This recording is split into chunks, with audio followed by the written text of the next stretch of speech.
नमस्कार दोस्तों, आप देख रहे हैं डाक गली यूट्यूब चैनल। आज की कहानी में आगे बढ़ने से पहले खौफनाक और डरावनी कहानियाँ सुनने के लिए चैनल को अभी सब्सक्राइब करें। तो चलिए बढ़ते हैं आज की कहानी की ओर। कमलेश और कमल दोनों दोस्त अपने गांव के पास वाले मेले से रात को लौट रहे थे। उन दोनों को मेले से लौटने में काफ़ी लेट हो गया था। जिस रास्ते से वो दोनों दोस्त गुजर रहे थे, रात होने के कारण वो रास्ता काफ़ी सुनसान और वीरान हो गया था। रास्ते के दोनों तरफ पेड़ और झाड़ियाँ थी और हवा चलने से उनमें से हलचल होने की आवाज़ आ रही थी। कमल और कमलेश को डर तो लग रहा था और उनका डरना भी एकदम सही था। वो दोनों दोस्त अपने चलने की रफ्तार तेज करते हैं और तेजी से चलने लगते हैं ताकि वो लोग जल्दी से अपने घर पहुंच जाए। अभी दोनों दोस्त आगे बढ़ ही रहे थे, तभी कमलेश ने कमल को रोकते हुए कहा कि तुझे कुछ आवाज़ आई? कमल ने कहा नहीं तो। जैसे ही कमल ने जवाब दिया, वैसे ही बगल वाली झाड़ियों में से कुछ आवाज़ आई, मानो कोई उस झाड़ियों में से उनकी तरफ बढ़ रहा हो। झाड़ियों में से आ रही आवाज़ से कमलेश और कमल दोनों सेम से गए थे और एक दूसरे के करीब आ गए। तभी दोनों को झाड़ियों में कुछ चमक नजर आई। कमल उस चमकती हुई चीज को एक नज़र से देखते ही जा रहा था।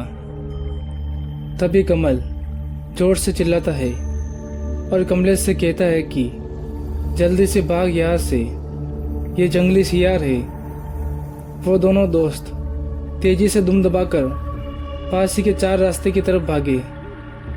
उनको लगा कि अगर किसी तरह वो 4 रास्ता पार कर देंगे तो वो बस्ती के पास पहुंच जाएंगे और उनकी आवाज़ सुनकर बस्ती वाले आ जाएंगे और वो दोनों बच जाएंगे।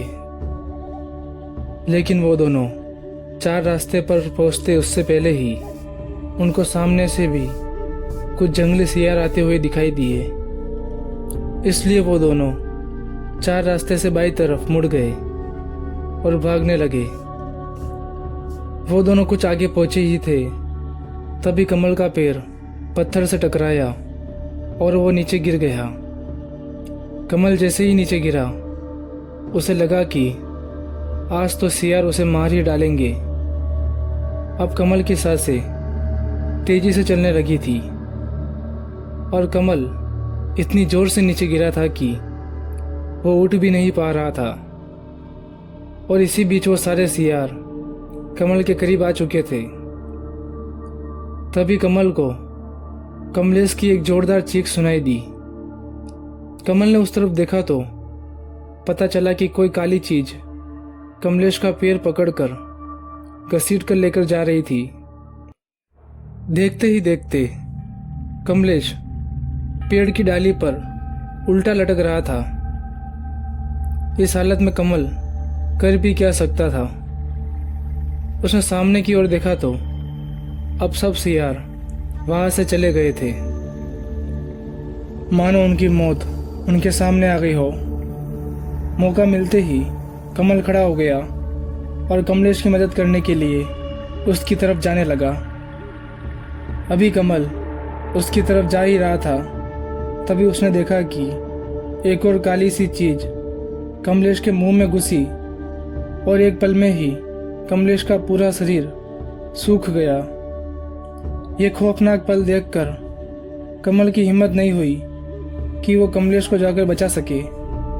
इसलिए कमल उस वक्त वहां से भागना ही ठीक समझता है। कमल जैसे तैसे अपने गांव पहुंचा और गांव वालों को सारी बात बताई।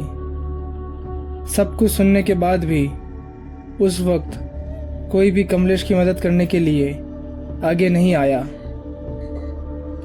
अगली सुबह गांव के कुछ लोग कमलेश की लाश को उस पेड़ से नीचे उतार कर लाए और उसका अंतिम संस्कार कर दिया।